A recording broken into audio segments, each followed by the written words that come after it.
गंगा गायब हो सकती है, चंद्रमा गायब हो सकता है, लेकिन तीसरा नेत्र कभी गायब नहीं होता। भले विषपाई दिखाया गया है, फिर भी विषपाई होते हुए भी बुद्धि में से ज्ञान कभी लोप नहीं होता। इसका मतलब इंद्रियों से रियल पार्ट बजाता है या नारियल का पार्ट बजाता है? वो पार्ट रियल नहीं है। रियल पार्ट उसे कहा जाता है जिस पार्ट में इंद्रियां आसक्त होकर के सुख भोगती हैं। इंद्रियों के जिस पार्ट में इंद्रियां अनासक्त रहें, एक निराकार ज्योति बिंदु की याद में रहें, तो उसे आसक्त कहेंगे क्या? कहेंगे नहीं। मन को कंट्रोल करने की बात है। ये मन रूपी घोड़ा कहो, मन रूपी बैल कहो, जो मन रूपी बैल शंकर में प्रवेश होकर बैलबाजी कराता है,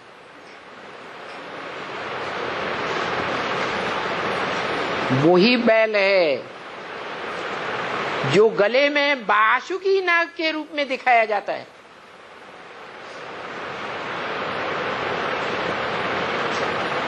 वसु का पुत्र वासुकी, जैसे शास्त्रों में दिखाते हैं वसुदेव का पुत्र वासुदेव, एक मात्रा बढ़ती है। तो ये वासुकी नाग है। ये कोई भी जीवन में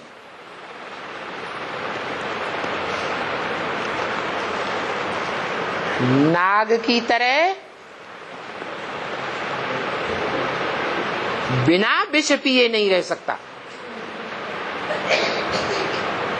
नाग जो है वो बहुत विकारी माना जाता है। कौन से विकार में? काम विकार में। और वो है नागों का राजा। कौन? वासुकी। उसने जकड़ रखा है, गर्दन से जकड़ रखा है। ऐसे तो पांचों ही विकार दिखाते हैं। कमर में भी सांप दिखाते हैं, दोनों भुजाओं में भी क्रोध और लोभ की यादगार सांप दिखाते हैं, और मस्तक के ऊपर भी अहंकार की यादगार सांप दिखाते हैं। पांचों विकारों से जकड़ा हुआ है। लेकिन फांसी किससे लगती है? जिससे आदमी मर ही जाता है? गले से लगती है। तो उस वासुकी नाग ने गले से पकड़ा हुआ है। और नाग कहो, घोड़ा कहो, बैल कहो, वो बैल शंकर पर पुरुषार्थी जीवन में सवार होता है या शंकर बैल पर सवार होता है पुरुषार्थी जीवन में? बैल सवार होकर शंकर पे। बैल शंकर पर सवार होकर पार्ट बजाता है। बैल माने मन, मन रूपी घोड़ा आत्मा को वशीभूत कर लेता है। फिर पुरुषार्थ करते करते अंत में ऐसी स्टेज भी आती है कि संपन्न पुरुषार्थी बनता है, निरंतर याद में रहता है। तो उस सर्प को, उस बैल को बैलबाजी करने का मौका मिलता ही नहीं। तब दिखाते हैं शंकर बैल पर सवार हो गया। कौन सी सवारी? बैल की सवारी दिखाते हैं। वो बैल जो मंदिर में भी यादगार में दिखाया है, कहां बैठा हुआ है? नाली के सामने बैठा हुआ है, जलाधारी के सामने बैठा हुआ है।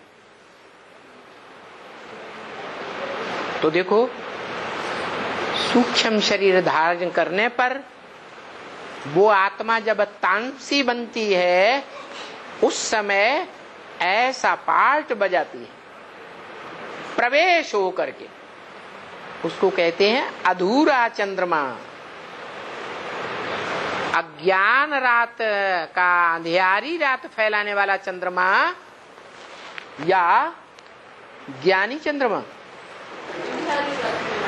अज्ञानी। ये जो अज्ञानी चंद्रमा है, कृष्ण बच्चे की आत्मा, वो किसके प्रभाव में आ जाती है?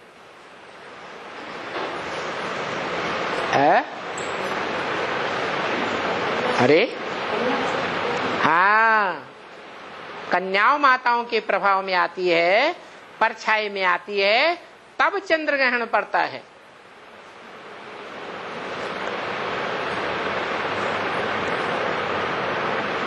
जो भूगोल के विद्यार्थी होंगे वो इस बात को जानते हैं कि धरणी माता रूपी पृथ्वी और ज्ञान चंद्रमा, ब्रह्मा की सोल, जब ज्ञान सूर्य बाप और धरणी माता के बीच में आ जाता है, तो धरणी वासियों को चंद्रमा का जो परछाया पड़ता है धरणी पर, वो धरणी वासियों को सूर्य दिखाई नहीं पड़ता। तो वो समझते हैं सूर्य अंधेरे में आ गया। अरे सूर्य कभी अंधेरे में आ सकता है? जो चंद्रमा के प्रभाव में आ गई धरणी माता, उनको सूर्य नहीं दिखाई पड़ता। बाकी ऐसे नहीं है कि सूर्य कभी अंधेरा हो जाता है। ऐसे ही चंद्रमा और सूर्य के बीच में जब पृथ्वी आ जाती है, तो पृथ्वी का परछाया चंद्रमा पर पड़ता है। सूर्य का प्रकाश पृथ्वी पर और पृथ्वी का अंधियारा चंद्रमा पर पड़ता है। तो चंद्रमा का वो भाग अंधेरा दिखाई पड़ता है। चंद्रमा पृथ्वी के परछाई में आ गया ना, जब परछाई में आ जाता है तो कभी कभी ऐसा भी होता है कि संपूर्ण चंद्रमा पर अंधेरा छा जाता है, अमावस्या जैसी रात हो जाती है। ये सही बात है क्या कि पृथ्वीवासियों को चंद्रमा कैसा दिखाई देता? अंधेरा दिखाई देता, और परछावे में आता भी है। कन्याओं माताओं का प्रभाव ज्ञान चंद्रमा के ऊपर पड़ता है। जैसे कुमारका दैवी जैसी ब्रह्मा कुमारियों का प्रभाव ब्रह्मा के ऊपर पड़ता था या नहीं पड़ता था? नहीं पड़ता था? पड़ता था। तो चंद्रमा प्रभाव से प्रभावित हो जाता है। कभी बच्चे के प्रभाव से माता प्रभावित हो जाती, कभी माता के प्रभाव से बच्चा प्रभावित हो जाता। तो उसको कहते हैं सूर्य ग्रहण, चंद्र ग्रहण। वास्तव में सूर्य के ऊपर कभी अंधकार का ग्रहण लगता ही नहीं, वो तो सदैव ज्ञान में रहता है। सूर्यवंशी शिरोमणि है, रघुवंश शिरोमणि राम को कहा जाता है। वो राम वाली आत्मा सूर्यवंशियों में शिरोमणि है। तो सूर्य अंधेरे में नहीं आता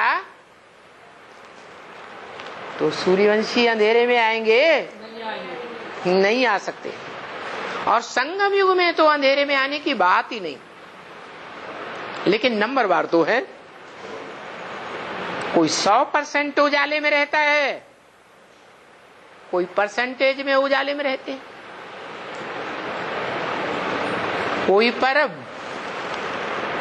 कोई परसेंटेज अंधेरे का नहीं आता। हर परिस्थिति में, हर माहौल में, हर व्यक्तियों के बीच, हर प्रकार के संगठन के बीच में रहते हुए वो राम वाली आत्मा कैसी नहीं होती है? अंधेरे में नहीं आती। हाँ, अज्ञान के अंधेरे में आकर के मौज से अलग नहीं हो सकती।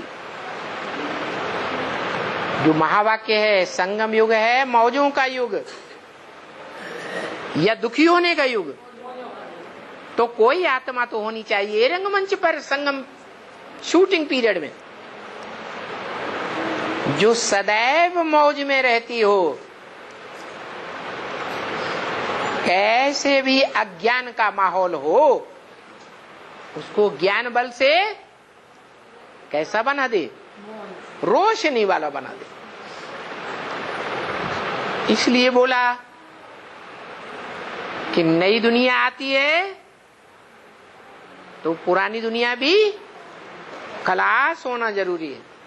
और खलास करने वाले निमित्त भी बनते हैं। और नई दुनिया बनाने का कोई निमित्त बनता है।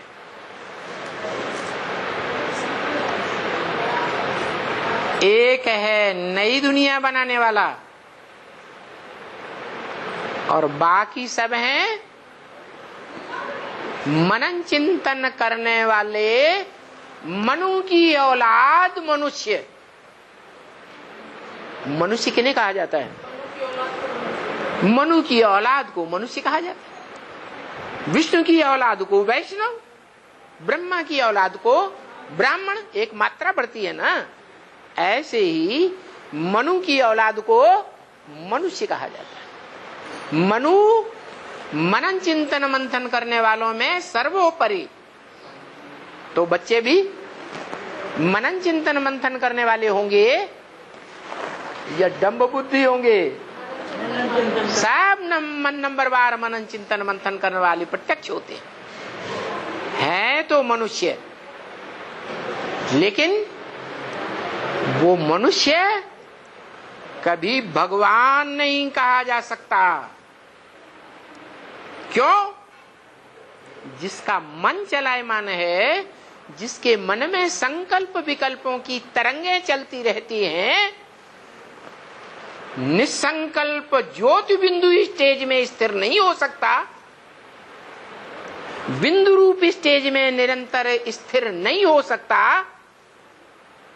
तो उसको भगवान कहेंगे? है?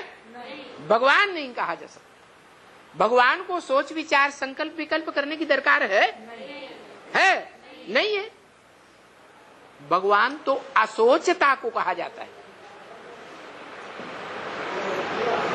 तो दो हो गए भगवान के रूप।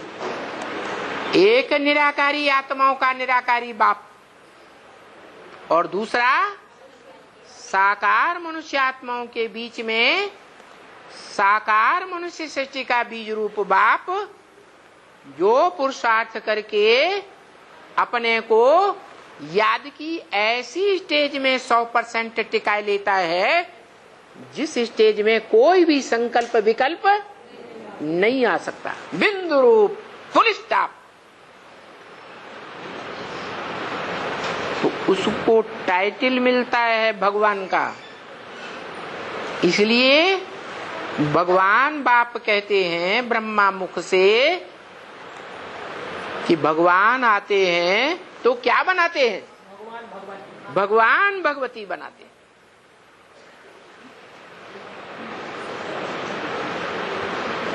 प्रवृत्ति मार्ग की दुनिया बनानी है ना, कि निवृत्ति मार्ग की बनानी है? तो भगवान के साथ भगवती भी जरूरी है। भगवान भाग्यशाली रथ है तो भगवती भी भाग्यशाली रथ। फिर अंतर क्या है? अंतर ये है कि जो भगवान का पार्ट बजाने वाला हीरो पार्टधारी है वो मन बुद्धि का सुख भोगता है जन्म जन्मांतर। क्या? देह का सुख उसे पसंद नहीं। क्यों? कि देह विनाशी तो देह का सुख भी विनाशी। वो आत्मा कोई भी जन्म में 84 के चक्र में आएगी, भले द्वैतवादी हिंसक दुनिया में आएगी तो भी हिंसक युद्ध के बीच में भले उसको सैकड़ों घाव लगे शरीर के, तो शरीर का सुख हुआ नहीं हुआ। लेकिन रानियों को है, रानियों को घाव नहीं लगते हैं, वो युद्ध में नहीं जाती हैं। जाती हैं? नहीं जाती हैं।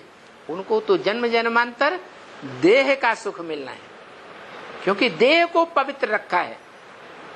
क्या संगम युग में किसके ऊपर पवित्रता हासिल की? देह के ऊपर या आत्मा के ऊपर? देह के ऊपर पवित्रता हासिल की। देह को अपवित्र नहीं होने दिया कोई भी कीचक के द्वारा, कोई भी दुर्योधन दुशासन के द्वारा अपवित्र नहीं होने दिया। इसलिए उनको जन्म जन्मांतर देह का सुख मिलता है।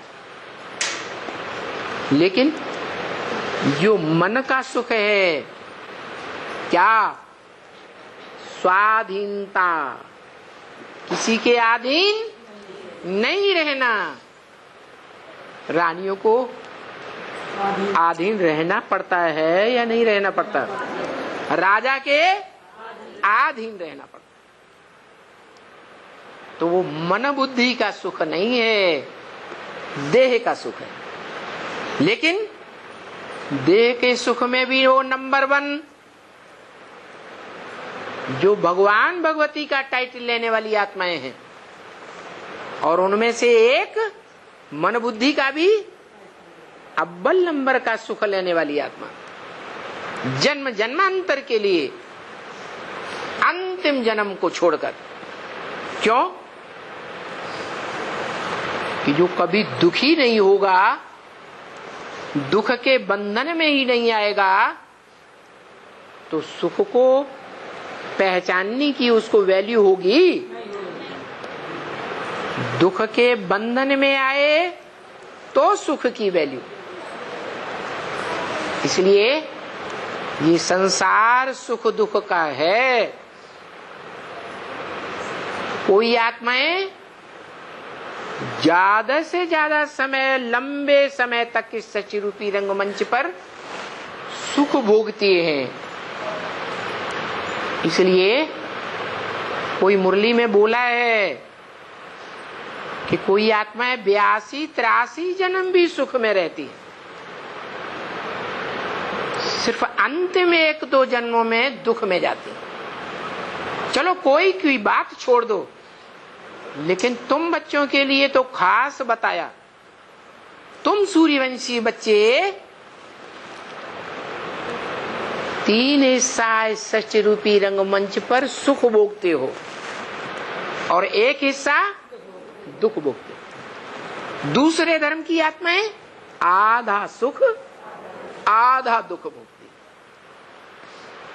तो कौन फायदे में रहा है? भगवान के बच्चे फायदे में। सुख के सागर के बच्चे हैं तो सुख में ही रहेंगे ना। तो ऐसी सुख की दुनिया आने वाली है, ब्राह्मणों की दुनिया के बीच ही आने वाली है। ऐसी सुख की दुनिया, छोटी सी दुनिया बनाने वाले कितने ब्राह्मण होंगे? 8 ब्राह्मण होंगे। बाकी नंबरवार होंगे वो 8 ब्राह्मण, या एक जैसे नंबर के होंगे? जो अव्वल नंबर का होगा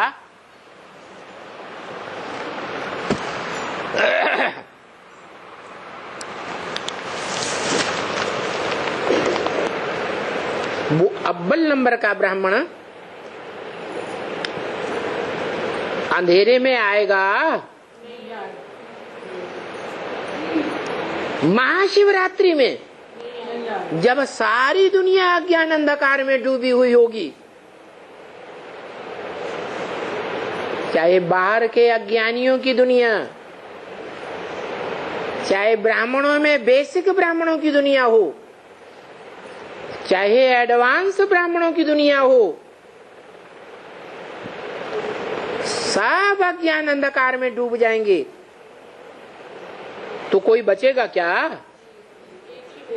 है? हाँ, जो एक बचता है वो महाकाल कहा जाता है, रुद्र कहा जाता है। रौद्र रूप धारण करने वाला, विकराल रूप धारण करने वाला, जिसके द्वारा ये ज्ञान यज्ञ का आरंभ होता है। नाम क्या है यज्ञ का? रुद्र ज्ञान यज्ञ। कोई और देवता का ज्ञान यज्ञ नहीं, निराकार भगवान शिव का ज्ञान यज्ञ नहीं, क्योंकि उस निराकार ज्योति बिंदु का नाम तो शिव है, दूसरा कोई नाम उसका है ही नहीं। दूसरे नाम जो भी पढ़ते हैं वो शरीर के आधार पर, शरीर के काम के आधार पर नाम पढ़ते हैं।